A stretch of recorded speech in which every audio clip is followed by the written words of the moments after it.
sem mais delongas, eu passo a palavra ao professor Marcos Amorim. O professor Marcos Amorim é meu colega, promotor de Justiça Criminal em Fortaleza, doutorando em Ciências Jurídico-Criminais pela Faculdade de Direito da Universidade de Coimbra, professor da Escola Superior do Ministério Público e da Unifanor. Professor Marcos, meu colega, você tem a palavra.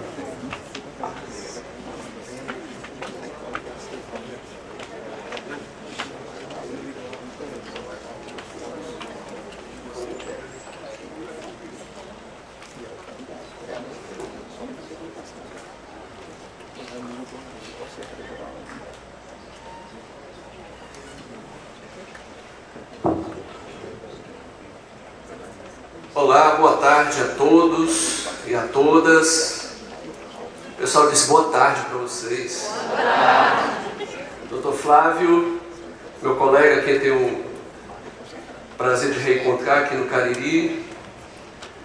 Também quero saudar o professor Nestor, com quem comungo, não integralmente, mas em boa e grande parte das ideias que o professor colocou aqui. Vou tentar pontuar alguma coisa, senão nessa minha breve exposição, no tempo que me foi destinado, talvez nas indagações que certamente serão feitas daqui a pouco.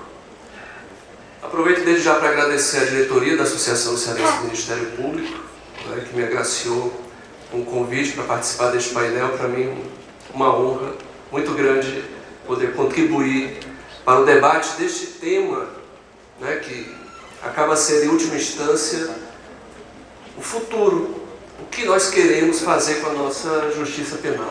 Um dos temas, penso eu, mais relevantes e caros para o Ministério Público na atualidade. Bom, eu preparei uma breve apresentação em que eu pretendo complementar algumas colocações feitas pelo professor Nestor e apresentar um panorama sobre esse tema, partindo de 3 abordagens que eu pretendo que sejam interligadas. Uma primeira abordagem conceitual, vamos colocar aqui alguns conceitos muito básicos para nós podermos compreender por que nós estamos tendo tantos problemas com esses novos institutos que vêm aos poucos sendo inseridos no nosso sistema jurídico. Outra abordagem que eu chamaria de empírica mesmo, que é para falar sobre como se encontra hoje. Inclusive houve mudança, houve uma deliberação recente, semana passada, do grupo de trabalho lá na Câmara dos Deputados, que trata do projeto, aliás, dos 3 projetos que compõem essa, não dá nem mais para chamar de pacote, tamanho o grau de modificação que já sofreu, mas enfim, incluindo a proposta do ministro da Justiça. E uma terceira abordagem que nós poderíamos chamar de operativa, no sentido de colocar aqui algumas perspectivas, algumas reflexões sobre o que nós, operadores do sistema de justiça criminal, nós do Ministério Público, podemos, enfim, fazer e como nos posicionar em relação a essa realidade que nós temos hoje e as propostas que estão sendo colocadas. Temos aí a apresentação? Está no ponto?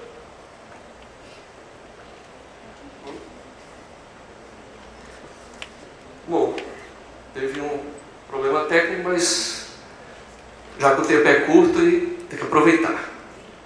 Bom, a primeira coisa que eu queria colocar para os senhores é o seguinte: quase todos os problemas que nós estamos enfrentando, principalmente com relação a esses novos institutos, o professor Nestor mencionou que a transação penal, que já está entre nós há mais de 20 anos, quase todos esses problemas decorrem de um fenômeno que eu estou chamando de choque de mundos.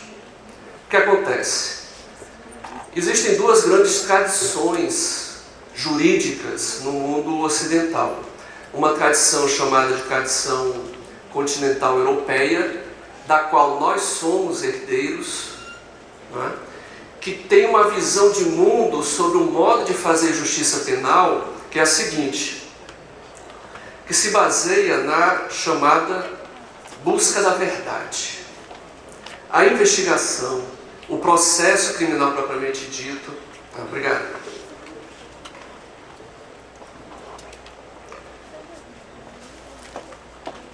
A investigação, o processo criminal propriamente dito, todas essas atividades dos operadores do sistema estão direcionadas para buscar a verdade. A ponto, os senhores encontram aí nos manuais, se falar em verdade real. Que, na verdade, não é verdade, se trata de um mito.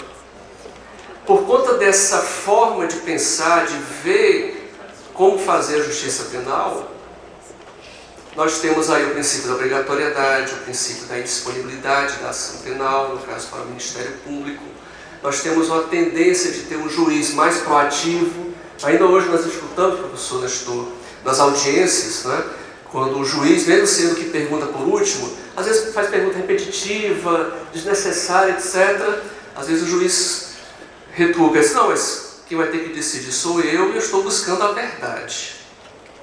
Isso é por conta dessa visão, né, dessa tradição, que eu posso chamar de tradição continental europeia, que é a nossa tradição.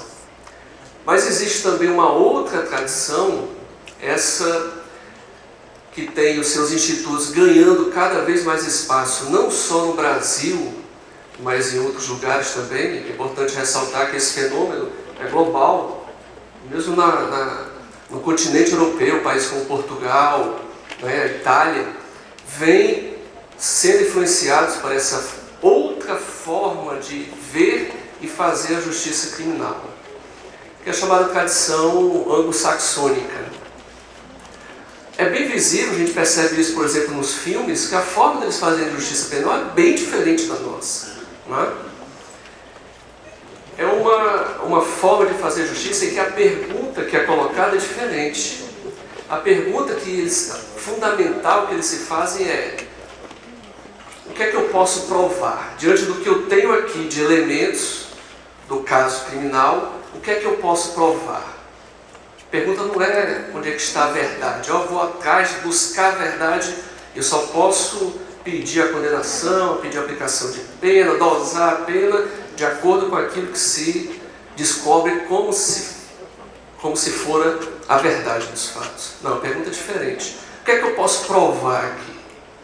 É uma perspectiva, portanto, muito mais pragmática, muito mais resolutiva de fazer justiça criminal. E é por isso, por conta dessa visão de mundo diferente, que a forma de estruturação do sistema de justiça também é diferente. Lá, nessa tradição, de acordo com essa tradição, há mais espaço para o princípio da discricionariedade, né? Dá-se mais liberdade para o órgão de acusação celebrar acordos, né? Portanto, a própria disponibilidade da ação penal, né? E nessa tradição o juiz tem uma posição menos proativa, né? Mais aquietada, no sentido de aguardar a movimentação das partes. Então percebam, o que está acontecendo aqui no Brasil é justamente esse choque. Nós estamos já desde algum tempo tendo introduzido no nosso direito, no nosso ordenamento, esses institutos dessa outra tradição. Aí isso gera problemas. Por que eu falo em choque de mundos? Porque é uma metáfora para tentar colocar o seguinte: os corpos celestes, quando eles se chocam, não é? Podem resultar em coisas boas e coisas ruins. A nossa Lua, por exemplo, de acordo com a teoria mais aceita, ela é resultado de um choque. Um outro corpo celeste se chocou com a Terra alguns bilhões de anos atrás e gerou a nossa Lua. Um resultado bom, né? Mas também quando os corpos se chocam, podem surgir os meteoritos que ficam vagando aí, existem bilhões deles só na nossa galáxia, que ficam aí vagando pelo universo e a qualquer momento podem colidir, né, podem entrar na atmosfera de algum planeta e gerar estragos mensuráveis. Infelizmente, o que tem acontecido no Brasil é que nós temos poucas luas e muitos meteoritos. Geralmente, quando esses institutos são introduzidos, até solucionam alguns problemas. Todavia, geram muito mais problemas. Alguns deles mencionados aqui pelo professor Nestor. Então é esse contexto que, penso eu, nós precisamos ter em vista para poder pensar esse pacote, chamado pacote anticrime, e o que vem junto com ele. Então essa é a primeira ideia que eu queria colocar para os senhores. Só percebendo isso é que a gente pode compreender melhor por que esses problemas acabam surgindo. A segunda abordagem, conforme eu havia colocado para os senhores, que eu queria fazer é a seguinte. Como o professor Nestor acabou adiantando, é o que eu estou chamando de desidratação. É o que está havendo, na verdade, em relação a esses projetos, por conta do que o professor Nestor colocou, de atenção midiática, né? Essa não é a pauta prioritária hoje. Além disso, penso que há a questão política também, e eu não vou aqui me imiscuir nesse aspecto, mas eu penso que também está influenciando esse escanteamento dos projetos, pelo menos nesse momento, já quase um ano de governo. Essa é uma corredora suíça chamada Gabriela Andersen. Certamente muitos de vocês já viram essa imagem, essa foto. Isso aí foi a chegada dela nas Olimpíadas de Los Angeles em 1984, na maratona. Agora vejam os senhores, eu vi aqui o meu colega, meu amigo já de bastante tempo, o André Costa, pela manhã, falando sobre participação feminina, né, na sociedade, especificamente na vida política. O que aconteceu aí nesse caso? A maratona já era prova das Olimpíadas desde o seu início, em 1896, mas era só maratona masculina. Em 1984, quase 100 anos depois, realizou-se a primeira maratona olímpica feminina, depois de 100 anos. Não é? E o que aconteceu foi que a prova foi vencida por uma norte-americana, que ninguém, eu acho que hoje sabe quem é, mas todos se lembram dela. A Gabriela, ela foi quase uma das últimas a chegar, 44 corredoras, viu, doutora Suzane? E ela foi a 37ª, mas ela chegou com um tempo espetacular, de 2 horas e 40 minutos. Mas o que acontece? Por que ela chegou desse jeito?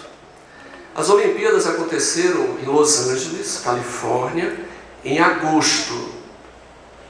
Agosto, lá naquela região, é um calor medonho. Não sei se aqui é pior ou melhor do que lá. Aqui eu estou achando muito ruim. Quente e seco nessa época. Está ruim. Então imagine você correr uma maratona, um sol a pino, né? Porque tem a questão global, né, de televisão, tem os horários, né, para ficar mais conveniente para a transmissão televisiva, né? Correndo um sol a pino, 42 quilômetros.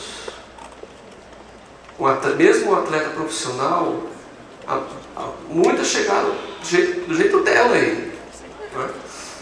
Absolutamente desidratadas. As condições ambientais a levaram isso. Eu estou falando de uma atleta profissional, na época já bastante experiente, com já 30 e poucos anos de idade. Não é? Mas percebam, ela chegou acabada.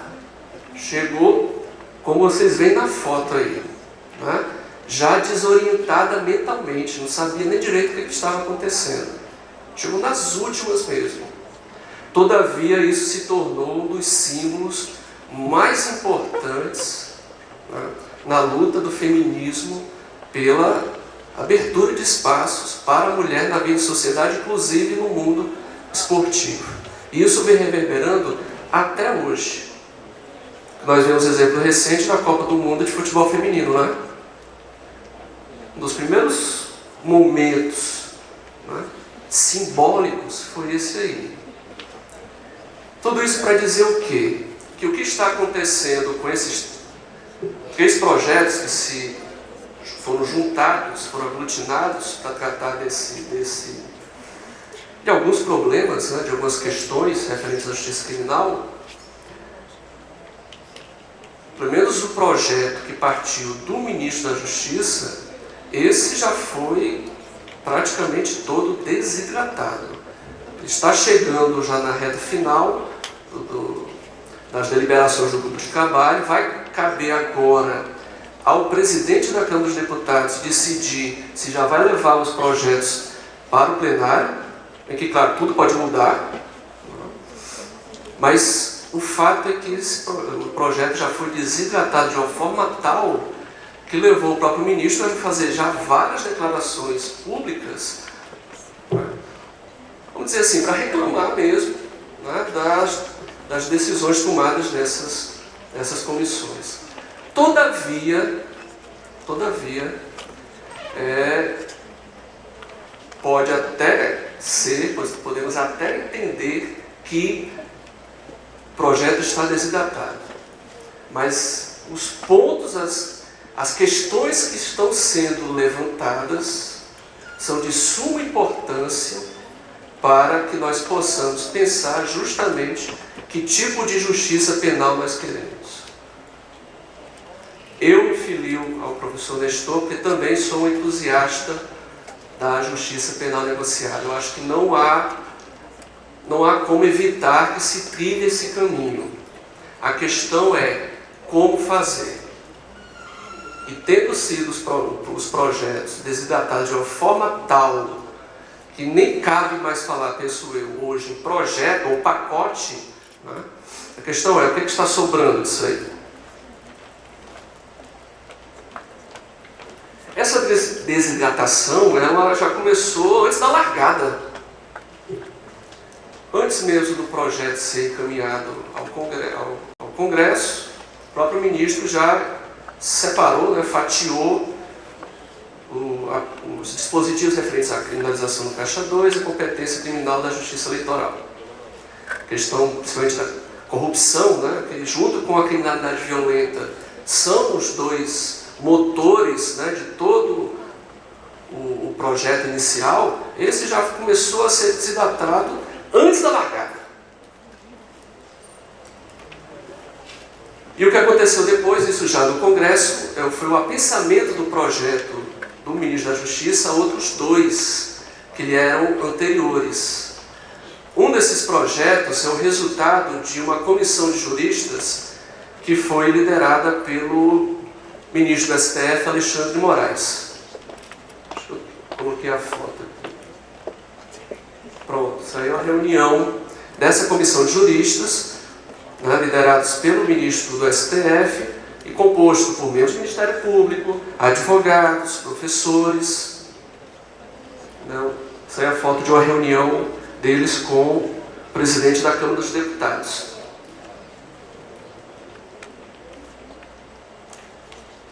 Aí o que aconteceu? Formou-se, o presidente da Câmara formou um grupo de trabalho, e esse grupo de trabalho aglutinou os projetos, e aí junto com as emendas, as propostas dos próprios parlamentares, já deu outros contornos a esse pacote. O que nós temos hoje é algo já bastante diferente do que vinha sendo proposto inicialmente e que vinha sendo divulgado na mídia. Então, de forma muito resumida, o que é que está sendo aprovado, na grande parte, com várias modificações, lá por esse grupo de trabalho.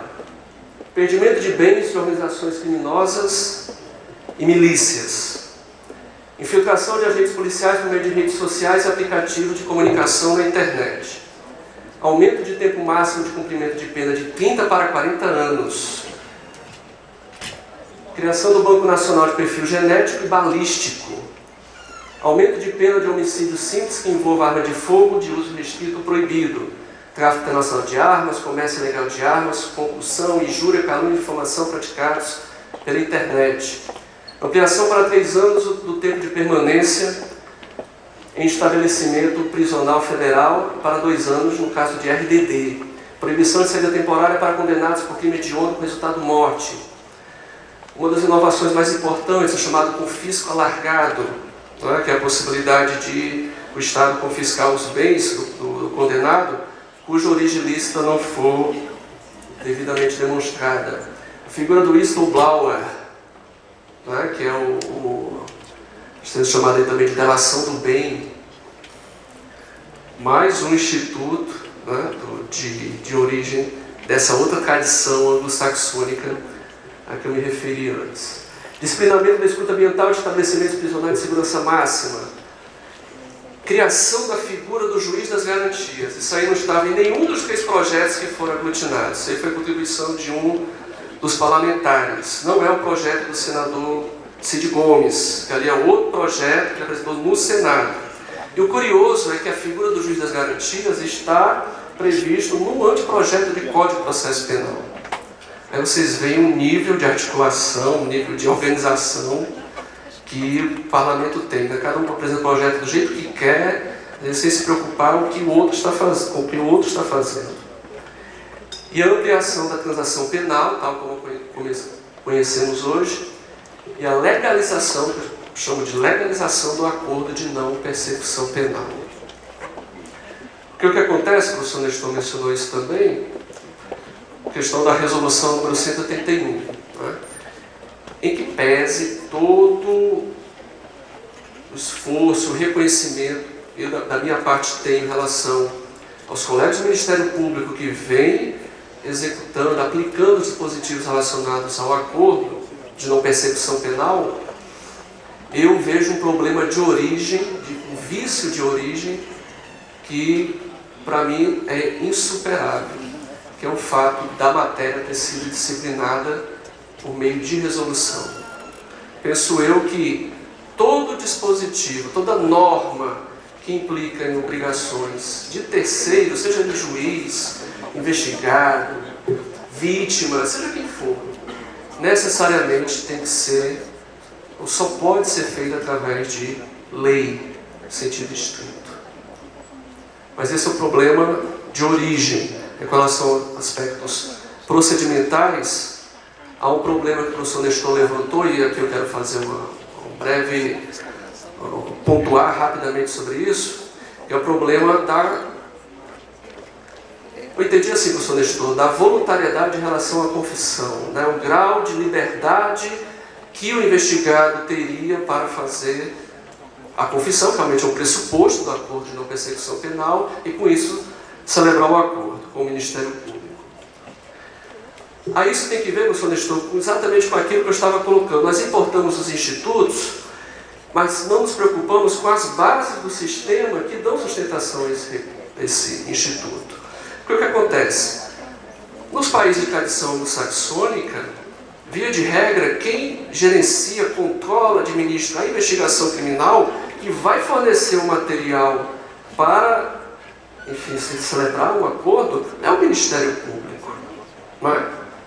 Então imaginem, se mudar a forma, a estrutura da investigação criminal aqui no Brasil, o que aconteceria se o projeto nessa parte vingar? O Ministério Público vai negociar em boa medida, em grande parte, na verdade, com o material que ele não produziu. É como um vendedor de loja que vai vender uma TV, mas não sabe como ele foi produzido. Se você chegar na loja e perguntar, esse componente aí que está nesse aparelho, foi produzido com trabalho escravo? Tem muito, a gente nem sabe, né? A gente compra as coisas e não sabe. Uma malha, uma camisa, às vezes é produzido com base em trabalho escravo. Mas o vendedor sabe disso? Ele que está negociando com você aquele produto. Ele não faz a mínima ideia. Então, nesse ponto concordo. Introduzir um instituto que vem de outra concepção, que é o acordo de não persecução penal, não é? Sem alterar, sem modificar, adaptar a estrutura que lhe dá suporte, pode resolver alguns problemas, como de desafogar, em boa medida, né, o sistema de justiça. Por outro, vai criar uma série de outros problemas, como esse que o professor Nestor levantou. Esqueci de mencionar aqui. E que já foram rejeitados pelo grupo de trabalho. O acordo de não continuidade da percepção, que alteraria o artigo 395. Esse aí já foi rejeitado. Execução da pena após confirmação em segunda instância. Houve a deliberação deles lá, preferindo aguardar a decisão do STF a respeito. Sobre esse ponto especificamente, o ministro veio a público se queixar. Proibição de recorrer em liberdade no tribunal do júri. Em relação a isso, o que há é um precedente do ministro de um caso, não lembro agora se foi o habeas corpus, eu acho que foi recurso extraordinário, em que o relator foi o ministro Barroso, em que ele abriu a divergência, entendeu que, por conta da soberania do júri, dos vereditos do júri, a pena deveria ser cumprida imediatamente após o veredito dos jurados, ou seja, já depois de decisão em primeiro julgamento no tribunal do júri. E que já foi rejeitado também o regime inicial fechado em crime de peculato, corrupção ativa e passiva e roubo qualificado. Bom, não sei se vocês viram essa imagem, esse meme, né, como chamam, foi postado nas redes sociais, segundo a imprensa, né, e retirado logo depois por conta da repercussão que gerou. Né. Bom, seria mais um de vários memes que nós vemos aí todo santo dia nas redes sociais, na internet. Né. O problema é que essa imagem aí foi postada, segundo a imprensa, por um parlamentar, por um deputado federal, me aparecendo aí o logo, né, dele, Capitão Augusto, deputado federal por São Paulo, salvo engano. Né? E vejam só como é que são as coisas. Ele é o relator desses 3 projetos. Os 3 projetos a que eu me referi, né, que foram aglutinados, ele é o relator. Isso particularmente me chocou muito. Vejo isso com muita preocupação. Quando questionado sobre essa imagem, que já tinha sido retirada da internet, ele teria declarado que, na verdade, só queria chamar a atenção para o problema, que é o fato de que a Constituição, né, teria, segundo ele, pouca eficácia, já foi mexida demais. Agora, é engraçado, quem mexeu na Constituição, né? Senão os próprios parlamentares. Bom, então, para encerrar essa minha intervenção, e desde já agradecendo a atenção de todos, o que é que a gente pode colocar, né, como um horizonte para esse contexto que nós estamos vivendo hoje, apesar desse momento mais quieto, né, de não haver tanta atenção para esses projetos, mas o fato é que, concordo com o senhor Nestor, mais cedo ou mais tarde, esses assuntos virão à tona dentro do Congresso, ganharão, né, novo impulso.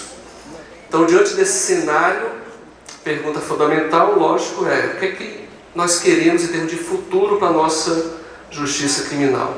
Não é? O primeiro ponto que eu vejo é o seguinte: é preciso haver uma coadunação, uma articulação, uma harmonização com o anteprojeto de Código de Processo Penal.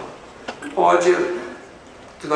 pode acontecer que nós temos aí vários projetos isolados, tramitando, sendo aprovados, sem haver uma sintonia com o anteprojeto do CPP. Mas nesse ponto nós temos um problema. Eu me lembro, que eu faço aqui a referência ao meu colega Fábio Argola, que esteve comigo nesse dia, Eu me lembro que eu estive aqui, na verdade não foi aqui no Crato, foi no Juazeiro, para um encontro anterior, um congresso anterior nosso, que foi em junho de 2010. Eu fui convidado para palestrar, sabe sobre o que, professor Nestor? Sobre um anteprojeto de CPP, que tinha acabado de ser entregue pela Comissão de Juristas, né, ao então presidente do Senado, se não me engano, José Sarney. Portanto, há 10 anos atrás, quase 10 anos atrás, eu vim falar sobre o anteprojeto de CPP. E cá estou eu, indiretamente, falando ainda sobre o anteprojeto. Né? Por que esse tempo todo de tramitação? Muito possivelmente por conta do que já foi colocado aqui também, de ser um projeto que desagrada a gregos e troianos. Mesmo assim, eu penso que não tem como fugir disso, senão nós vamos criar ainda mais distorções sistêmicas. O anteprojeto de CPP é a base, e o anteprojeto de CPP está indo também nessa linha de abrir portas para a justiça penal negociada, para tentar conferir mais racionalidade ao sistema de justiça. Portanto, o primeiro aspecto, creio que, e defendo que a nossa associação, a CONAMP, use isso como uma bandeira, é que haja essa harmonização.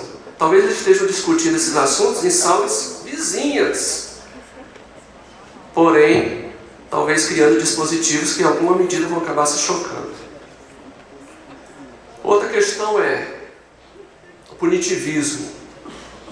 Uma das críticas que se faz, ou se fazia, né, ao pacote, é que ele reforçava, né, essa tendência quase sempre maléfica realmente de punitivismo no nosso direito.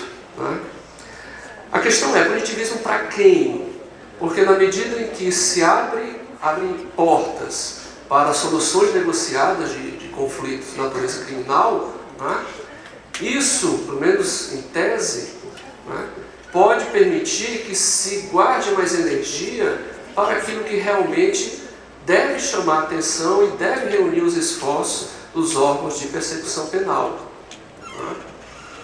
Então, quando eu me lembro, por exemplo, eu atuo na área de crimes ambientais em Fortaleza. Então, quando eu me lembro dos casos de Mariana e Brumadinho, as maiores tragédias ambientais da história desse país, né, em que até agora não se tem nada de efetivamente concreto em relação à aplicação de pena criminal, aí eu me faço a pergunta, né? Nós queremos punir quem? Eu quero que haja punição para essas duas tragédias. Para aquele que é pego vendendo, caçando avante aí no interior, aí nós temos esses outros institutos todos para dar uma solução mais razoável para essa infração de natureza penal.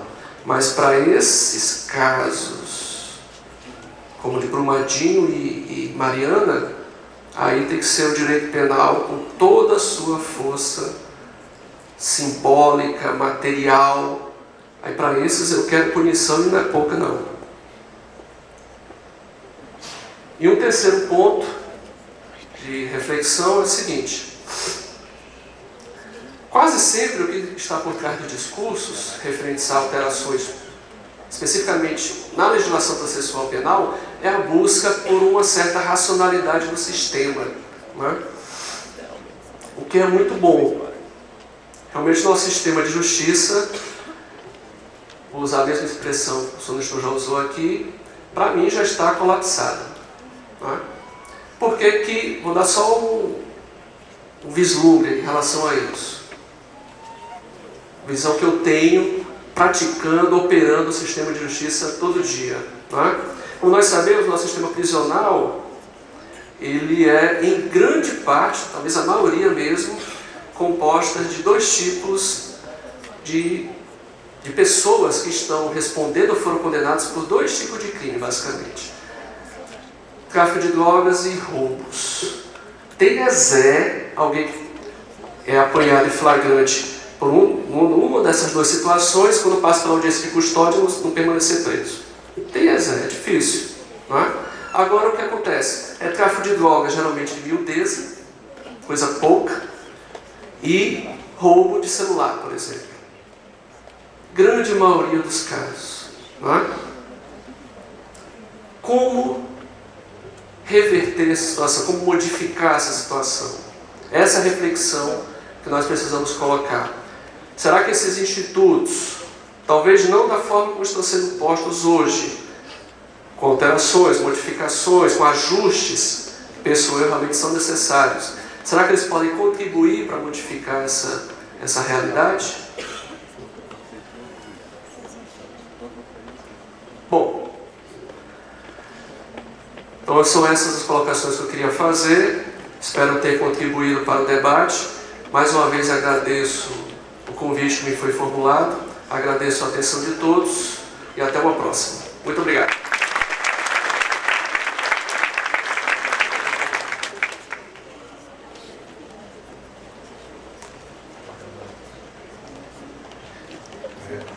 Recebemos aqui várias perguntas direcionadas a ambos os palestrantes. Em razão do tempo, talvez não seja possível fazer todas. Aquelas que não forem respondidas aqui serão respondidas futuramente por e-mail. Antes de fazer aqui as perguntas, eu gostaria de agradecer ao presidente da Associação Cearense do Ministério Público, Aureliano Rebouças, pelo convite que me foi feito para estar aqui ao lado desses grandes estudiosos do processo penal. E também parabenizar pela organização do evento, tanto ele e todos os envolvidos direto ou indiretamente, que a gente sabe não é fácil organizar um evento dessa natureza. Nos bastidores, as pessoas entram madrugada dentro, né? Então também merecem nossos parabéns todos aqueles que estão contribuindo para o sucesso desse evento. E antes de passar também as palavras, o que a gente percebe, e também por ter essa atuação na área criminal, atualmente estou na área civil, né, da infância e juventude, mas pego a questão infracional. Certa vez eu conversava com um promotor de justiça dos Estados Unidos sobre essa questão, como é que ele via, qual era a visão dele do plea bargain lá e tal. E ele dizendo, olha, nenhum dos sistemas é perfeito, nem a justiça criminal negocial, nem o processo até o fim, né, nessa busca desse mito de verdade real, que a gente chama de verdade possível.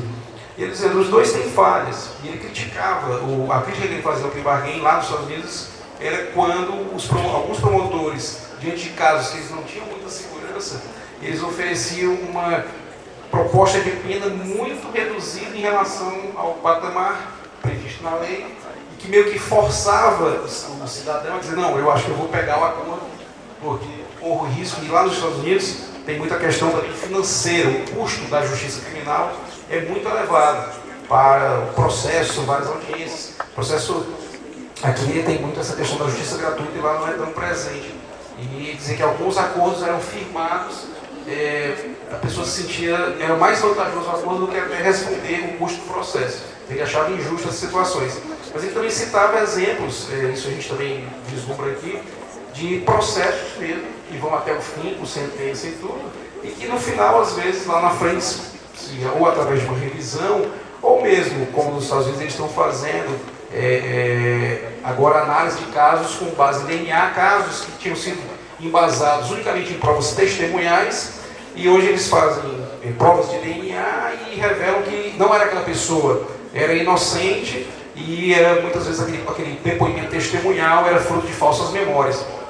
Isso gera preocupação porque quem atua na área criminal vê que a maioria desses processos, principalmente aqui na nossa atuação diária, a grande prova do processo é uma prova testemunhal, muitas vezes a gente sabe que não tem tanta segurança.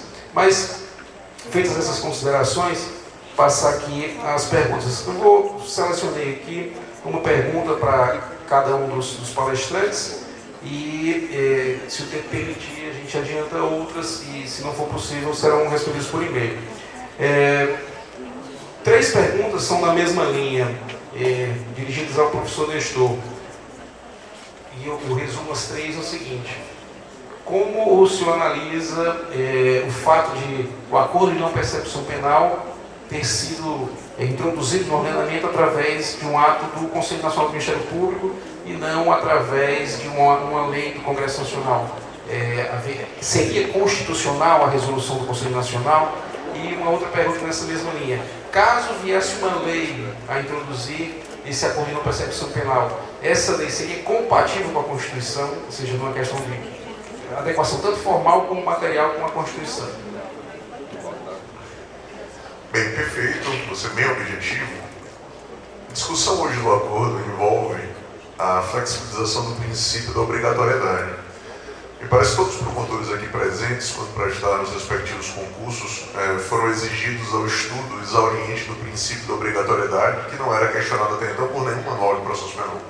Aliás, inclusive os próprios membros do MP, quando discorreram sobre o tema, afirmavam categoricamente que a obrigatoriedade molda o comportamento ministerial, exigindo-se que a ação seja ajuizada a partir do momento que os requisitos legais estejam presentes.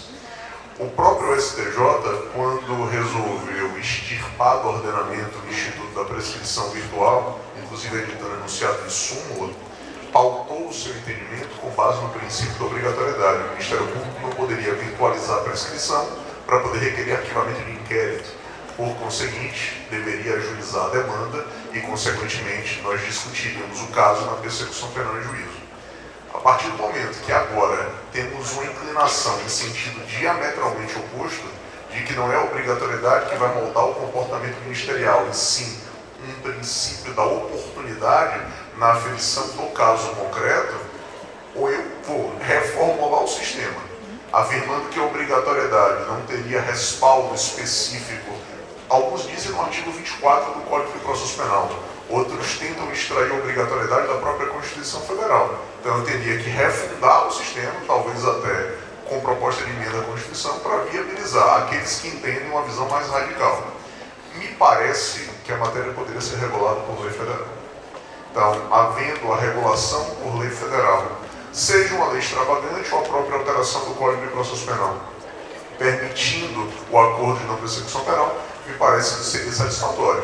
Mas ficaria uma outra discussão tão importante quanto: e os acordos já celebrados com base em resolução seriam invalidáveis? O que é que nós vamos fazer? Vamos modular efeitos? O que fazer com o problema que está em curso? Porque hoje é interessante. Essa discussão nos envolve no dia a dia. Quando a gente comparece num congresso, parece que a gente está falando para o outro, mas o outro que não está aqui presente. Eu gostei muito, eu falei no Ministério Público do Estado da Bahia recentemente, e um membro do GAECO diz o seguinte: bem, Nestor, eu estou envolto em investigação, eu cumpro diligências, mas eu não quero nem de longe ter que arcar com parte dos seus honorários para lhe contratar se eventualmente fizer uma representação contra mim. Então me parece, inclusive, a discussão é em cima da nova lei de combate à repressão ao abuso de autoridade. Eu faço esse paralelo com relação a esse emenda do MP, mas para nós aqui que convivemos socialmente, e quando falamos em flexibilização, em remodulação de sistema, eu penso muito na flexibilização hoje da presunção de inocência se eu quero conviver com ela. Não a convivência em juízo, mas a nossa convivência social. Eu tive alunos reprovados em concurso público na análise de vida pregressa porque se submeteram à transação penal em juizado especial. Como uma banca de concurso se aventura a violar a lei federal, romper a presunção de inocência e considerar que a pessoa que se submeteu a uma transação penal é o pagamento de uma cesta básica não pode ingressar no concurso público porque não tem cabedal moral? Isso é flexibilização ao princípio da presunção de inocência, mas na nossa realidade. Ora, com todo respeito a qualquer profissão, mas hoje para você pedir Uber, você precisa de uma certidão de antecedentes inédita. E no meu estado da Bahia, contrariando o parágrafo único do artigo 20 do CPP, se qualquer investigação ou termo circunstanciado for remetido ao fórum, calibrando o sistema de alimentação do TJ, já vai sair na sua certidão de antecedentes o registro da investigação. Contrariando a lei federal, ninguém se insurge contra isso, nenhuma instituição. E aquele então que tem sua vida social sofrendo um verdadeiro solavanco penal, tem que aguardar o atendimento da Defensoria Pública para provocar o Judiciário, eventualmente impetrar a mandado de segurança, para conseguir um liminar, para conseguir o ineditismo da certidão, para conseguir então uma ambientação social. Ora, é esse o nosso dia a dia de flexibilização e que passa a conviver do lado a lado. O direito penal não é o direito penal do outro. Todos nós, em algum momento, infelizmente, infringimos a norma penal. Não é que você respondeu pelo tipo penal. mas fatalmente o direito penal convive principalmente no país que mais tem tipos penais no mundo, que é o Brasil. Então, objetivamente falando, regular por lei federal é a solução. Sempre me pergunto, tem solução? Sim, a solução tem que ser democrática.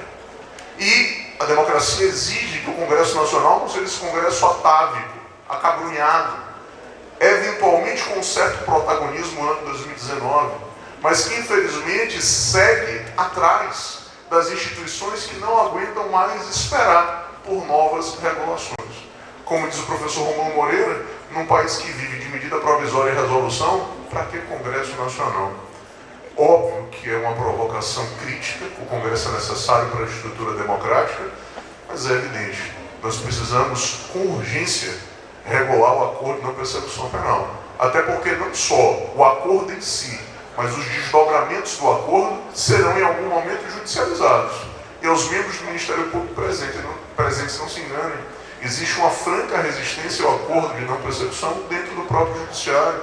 Existem juízes que estão negando, entre aspas, a homologação do acordo, o que já mata na raiz qualquer pretensão do membro do Ministério Público. Aí eu só deixo uma única interrogação. O acordo é direito ou é um ato discricionário? E se eu, que estou sendo investigado, quero me submeter à prestação pecuniária para não ser processado, para ter o ineditismo da minha certidão de antecedentes, para não contar com nenhum registro? E se o membro do Ministério Público me quer ofertar, mas o juiz nega, como fazer? Qual a solução para esse caso concreto? Como trabalhar de maneira tão díspare, com situações idênticas, mas com soluções diametralmente opostas? Na comarca da Bahia, oferece-se a denúncia, recebe-se e inaugura-se o processo. Na comarca do interior de Minas, acordo de não persecução penal. E não é um exemplo à toa. São casos em que univogam, exatamente idênticos, com resoluções jurídicas completamente distintas. Então, me parece que esse caos institucional não pode prosperar. Senão, no futuro próximo, nós vamos pagar um alto preço por essa má administração fora de escopo normativo. E me pergunta para o professor Marcos, quando é firmado o acordo de não persecução penal, são estabelecidas obrigações para a pessoa que resolve fazer o acordo. Quais seriam as consequências do inadimplemento das obrigações acordadas e quais as consequências da confissão em tais acordos?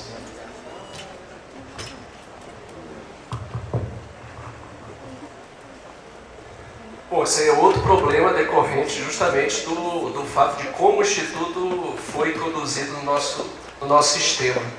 Eu acredito que a única via possível aí é conferir um tratamento semelhante ao da transação penal, embora não seja o mais adequado. A transação penal também foi introduzida no nosso sistema de forma, digamos assim, uma adaptação bem meia boca mesmo, porque, como nós sabemos a questão do problema do Instituto da Transação Penal, o sujeito vai cumprir uma pena sem ter assumido culpa de nada. Eu, pelo menos na experiência, quando tive interior juizado especial, né, eu tinha uma certa dificuldade de explicar. Disse, olha, você vai cumprir uma pena, mas não estou dizendo que você é culpado não, viu? Aí o que aconteceu? O que acontecia? Né? A proposta apresentada, o juiz homologava e eventualmente havia o descumprimento, claro. Né? E aí, não aconteceu só comigo, aconteceu com todo mundo, né? A ponto do Supremo Tribunal Federal editar a súmula vinculante, salvo engano, de número 35, dizendo que a decisão homologatória de transação penal não faz coisa julgada material, ok, nem formal. Aí, que decisão homologatória é essa, né? Faz coisa julgada nem material, nem formal. De modo que o sujeito, né, o que transacionou com o Ministério Público, se ele descumprir as condições, né, volta-se ao status quo ante. Quer dizer, o juiz vai ter que abrir vista ao Ministério Público para oferecer denúncia. Né? Aí, a distorção sistêmica chegou a um ponto tal que nós temos essa situação do sujeito poder cumprir uma pena, né, sem uma decisão. Para mim isso não é decisão homologatória, né? Mas enfim, sem uma decisão transitada em julgado, né, que condenasse condenasse a cumprir aquela pena, não é? E com a possibilidade de voltar tudo ao que era antes. Não é? E o curioso é que nós estamos aí diante de uma discussão do STF de um cidadão poder ou não, né, ser submetido ao cumprimento de uma pena que não transitou em julgado ainda, porém já passou por 2 instâncias. Isso parece meio... parece não. É muito esquisito. No meu ponto de vista, é um sinal claro dessa distorção. Então, nesse caso, Flávio, penso eu que se deve usar como parâmetro o que se entende, o STF já tem posição consolidada em relação a isso, no que diz respeito à transação penal. Mais uma pergunta direcionada ao professor Nestor. Seria possível uma revisão criminal sobre decisão que homologou acordo de não persecução penal? Não. O que é viável é o instituto da novação. Na verdade, você pode revisitar os termos do acordo e, em razão dos termos do acordo revisitados, nós voltaríamos a uma pretensão de racionalidade se eventualmente o princípio da proporcionalidade for descumprido. Eu me arrisco a dizer, obviamente, eu não tenho controle nas 27 unidades federativas, mas que o primeiro acordo de não persecução penal revisitado com a novação, eu tive a oportunidade de participar. Então, era uma discussão, inclusive travei essa discussão com o próprio Rogério Sanches, que é um dos organizadores de um dos primeiros livros sobre o acordo de não persecução penal, e idealizávamos o que fazer. Mas, se eventualmente o acordo é manifestamente ilegal, existe uma saída, que eu não recomendo no dia a dia, mas que seria a saída mais beligerante. Descumpri-lo de maneira justificada. Porque o descumprimento injustificado autoriza que o Ministério Público ajuize a demanda desde que presente os requisitos legais.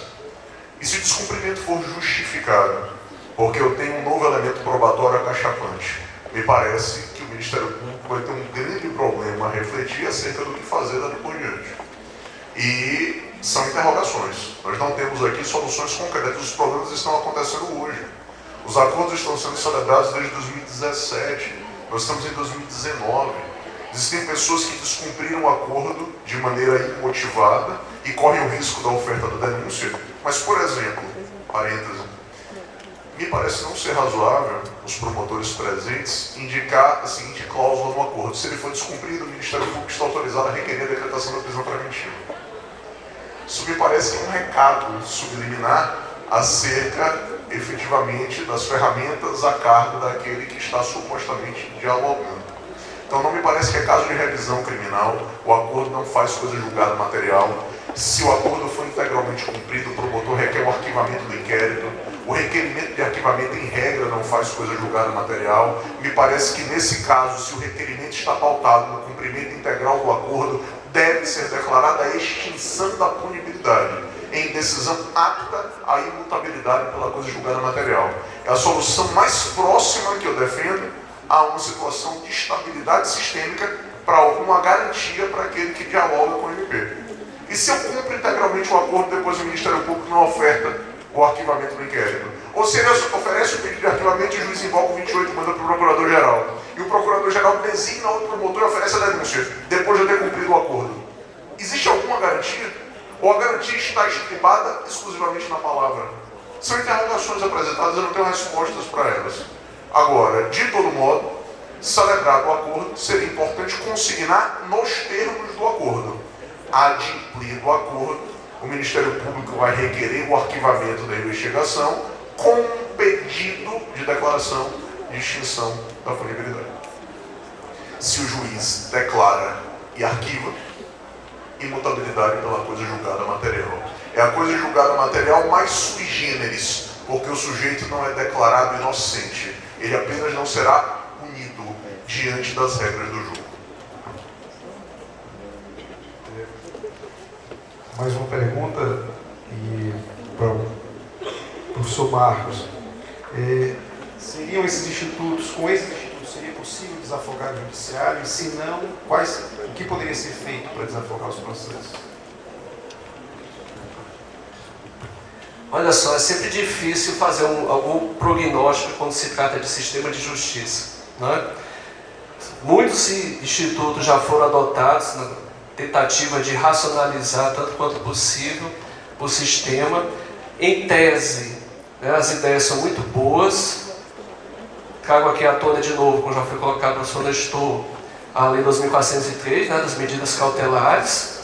Saímos daquele sistema binário, né, de ou prende ou solta. Temos o juiz tem várias outras opções, né, mas o sistema, na forma como ele é estruturado, ele e toda a conjuntura que, enfim, está por trás disso, né, todas as idiosincrasias e tudo mais que envolvem a atuação do sistema de justiça criminal, né, insiste em fazer as leituras que às vezes não eram aquelas previstas pelo legislador, para aqueles que projetaram, pela doutrina, né. No próprio caso das medidas cautelares, né, o que se vem observando, por exemplo, né, o uso muito frequente da tornozeleira eletrônica. Né? Olha, não vou prender, mas eu vou colocar ali uma tornozeleira. Né? Chegou-se ao ponto de o Conselho Nacional de Política Criminal e Penitenciária baixar uma resolução para dizer, olha, tornozeleira eletrônica não é, né, para essas situações em que o sujeito tinha que ficar preso preventivamente, não. Então, é difícil você afirmar que realmente a adoção desses institutos vai conferir mais racionalidade ao sistema. Vai abrir portas, eu penso que vai abrir portas para que se vá nessa direção. Né? Porque um dos grandes problemas que nós temos é justamente esse. O fato de que o sistema de justiça, né, ele tem um volume muito grande de casos, né, cuja resposta, né, vai ser de impacto muito pequeno quando comparado com todo o esforço que se faz da máquina que é movida para que isso possa acontecer. Né? Enquanto os casos mais complexos, que realmente desafiam a atuação dos órgãos de persecução penal, né, não têm a atenção devida porque o esforço, a energia quase toda consumida justamente nesses pequenos casos do dia a dia. Né? Então, é isso. Vai resultar realmente no que se espera? É difícil dizer, principalmente quando as mudanças são feitas de forma pontual, sem observar, não digo a refundação, professor Nestor, do nosso arcabouço constitucional, né? Não chegaria a esse ponto, mas uma profunda reforma sistêmica, e aí tem que ser no âmbito de um Código de Processo Penal, que evite tantos problemas na hora de fazer valer, de aplicar esses institutos. Eu agradeço mais uma vez, professor Nestor, professor Marcos, agradeço a todos que acompanharam esse painel, muito obrigado a todos e devolvo a palavra ao cerimonial. Obrigada. Como forma de agradecimento para o registro desse momento, convido o excelentíssimo senhor doutor promotor de justiça, Rodrigo Moreira do Nascimento, da primeira promotoria de Tianguá, para, juntamente com o presidente de mesa, doutor Flávio Corte, e o anfitrião desse evento, doutor Aureliano Júnior, entregar os certificados dos ilustres palestrantes.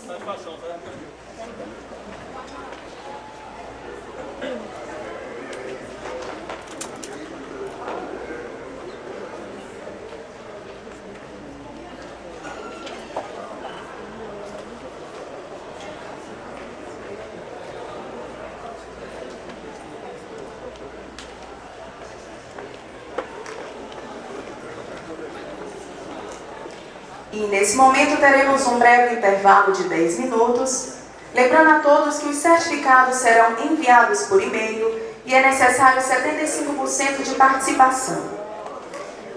Contamos com a solidariedade dos presentes para abraçar a causa social escolhida pelo evento e nós estamos recebendo doações de alimentos não perecíveis que serão doados para o abrigo da velhice abandonada Jesus Maria e José, aqui no Crato.